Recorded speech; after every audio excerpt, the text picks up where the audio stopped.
Not so strangers. Emma and Max had never met before, but they were about to embark on an unusual adventure. Emma lived in a small apartment in New York City, while Max resided in a cozy bungalow in Los Angeles. The two had connected through a home-swapping website and had agreed to swap homes for a month to shake things up in their lives. As Emma arrived in LA and walked through Max's front door, she couldn't help but feel a bit nervous. The space was filled with warm, earthy colors and the scent of fresh flowers. It was clear that Max was an organized person who loved to keep her space clean and tidy. Meanwhile, Max arrived in New York City and was taken aback by the bustling noise and crowds. Emma's apartment was small but cozy, filled with bright colors and quirky decorations.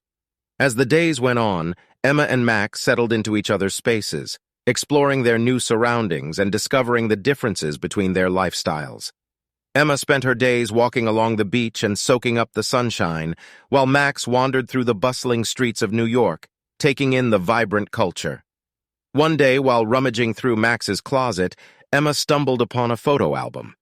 As she flipped through the pages, she discovered pictures of Max as a child, surrounded by foster siblings and caretakers.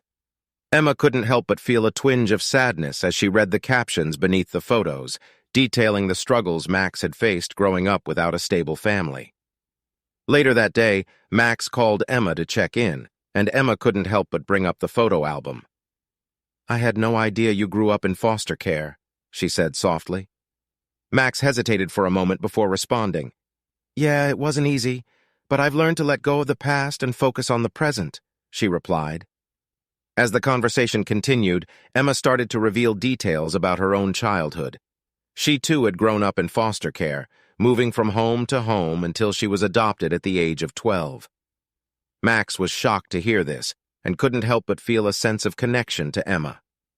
As the days went on, Emma and Max spent hours talking on the phone, sharing stories and bonding over their shared experiences. They couldn't believe that two strangers who had never met before could have so much in common. Finally, the day came for Emma and Max to return to their own homes. As they said their goodbyes and hugged each other tightly, they both knew that this experience had changed them in ways they never could have imagined. A few days later, Emma received a letter in the mail from Max. Inside was a DNA test and a note that read, "I know this might sound crazy, but I have a feeling we might be more than just strangers who swapped homes. Let's find out for sure." Emma couldn't believe what she was reading. She took the test and anxiously awaited the results. A week later, the truth was revealed. Emma and Max were long-lost siblings who had both grown up in different foster homes. As the shock wore off, Emma and Max were flooded with emotions. They couldn't believe that after all these years, they had finally found each other. They talked on the phone for hours, crying and laughing as they shared their hopes and dreams for the future. Finally, Emma decided to make the trip back to LA to see Max in person. As she walked through Max's front door for the second time, she knew that this time, things would be different. They were no longer strangers who had swapped homes for a month. They were family. "Hey, sis," Max said, wrapping Emma in a tight hug. Emma smiled through her tears. "In the next life." It was a dark and stormy night when Emily decided to explore the old abandoned house on the outskirts of town. She had always been fascinated with ghosts and the paranormal, so she thought it would be exciting to investigate the rumors of strange occurrences in the house. As she walked through the creaky old doors, she felt a shiver run down her spine. The house was musty and damp, and the air was thick with a sense of foreboding. She could hear the sound of footsteps echoing through the halls, but she knew she was alone. Suddenly, she felt a cold chill run through her body as she turned a corner and saw the ghostly figure of a man standing before her. He was dressed in old-fashioned clothing and had a sad expression on his face. "Who are you?" she asked, her voice barely above a whisper. "I am William," the ghost replied. "I died tragically many years ago in this house." Emily was both frightened and intrigued by William. She couldn't explain why, but she felt drawn to him.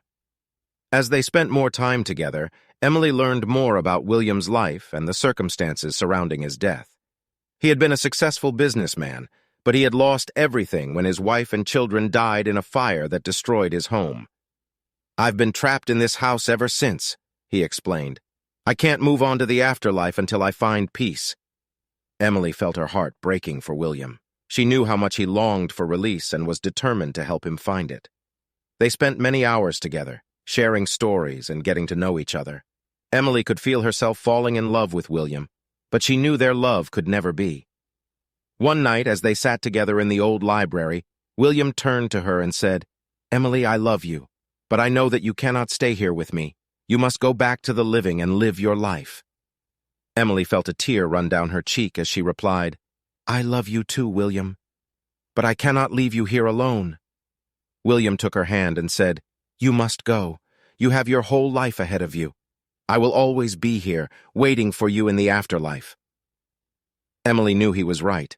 She had to leave him behind and return to the living. As she walked away from the haunted house that night, Emily knew that she would never forget William. She had experienced a love that transcended the boundaries of life and death, and it had changed her forever. Years passed, and Emily grew old. She never forgot William and often thought of him as she looked back on her life. And when she died, she knew that he would be waiting for her on the other side. As Emily's spirit entered the afterlife, she searched for William. She looked everywhere for him, but he was nowhere to be found. Just as she was about to give up hope, she saw him in the distance. He was walking towards her, his face filled with joy. "Emily," he exclaimed, "I've been waiting for you. I've missed you so much." Emily ran towards him, and they embraced each other tightly. As they held each other, Emily knew that they would be together forever. She had found the peace that William had been searching for, and they would never be apart again. But as they stood there, lost in each other's arms, a bright light appeared in the distance. It grew brighter and brighter until it engulfed them both. And then, just like that, they were gone. Forgotten diamond. The investigation into the theft of the prized diamond had been intense, with detectives poring over CCTV footage and combing through every possible lead. Yet despite their best efforts, they were no closer to catching the culprits. Detective Martin had been assigned to lead the investigation, and he was determined to crack the case. He spent hours poring over every piece of evidence, trying to find any clue that might lead him to the thieves. One day, while reviewing the footage from the museum's security cameras, he noticed something strange. A man who had been present at the museum during the time of the heist had been captured on camera leaving the museum just moments before the alarm was triggered.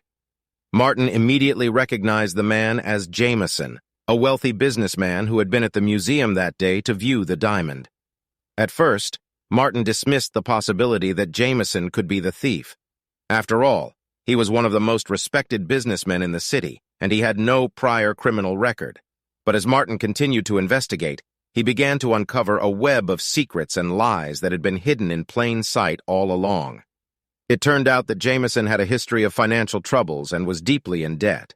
He had even taken out a large loan from a notorious loan shark in order to maintain his lavish lifestyle. Martin began to suspect that Jameson had masterminded the heist, using his connections to hire a team of professional thieves to do the dirty work. He brought in Jameson for questioning, but the businessman vehemently denied any involvement in the theft. "I was at the museum to view the diamond, Detective," Jameson said. "I had no idea that it was going to be stolen." Martin was skeptical, but he had no concrete evidence to link Jameson to the crime. He decided to release him, but kept a close eye on him in the hopes that he might slip up. Days turned into weeks, and Martin was no closer to solving the case. He was starting to feel like he was chasing a dead end. Then, one day, he received a package in the mail.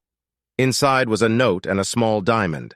The note read, "You were close, Detective, but not close enough. Better luck next time." Martin was furious. He knew that the note was a taunt from the thieves, and that they were mocking him for his inability to catch them. He redoubled his efforts, but it was no use. The thieves had vanished without a trace. In the end, Martin was forced to admit defeat. The case of the stolen diamond remained unsolved, and the mastermind behind the heist remained at large. As he packed up his files and prepared to leave the station, Martin couldn't help but feel a sense of frustration and disappointment. He had dedicated so much time and effort to the case, only to come up empty-handed. Just as he was about to leave, Jameson walked into the station. Martin was surprised to see him, but the businessman seemed calm and collected. "Can I help you with something, Mr. Jameson?" Martin asked. "I just wanted to say goodbye, Detective," Jameson said. "I'm leaving town for a while. I hope you catch whoever stole the diamond. It's a shame that such a beautiful and valuable object has been lost forever." Martin nodded, still feeling uneasy about Jameson's possible involvement in the heist. As Jameson turned to leave, Martin couldn't resist asking him one last question. "Did you have anything to do with the theft, Mr. Jameson?" Jameson turned to face him, a slight smile playing at the corners of his mouth. "I guess we'll never know, Detective," he said, before walking out. Subscribe for more videos like this, turn on notification, and leave a like. Until the next journey, thanks for watching.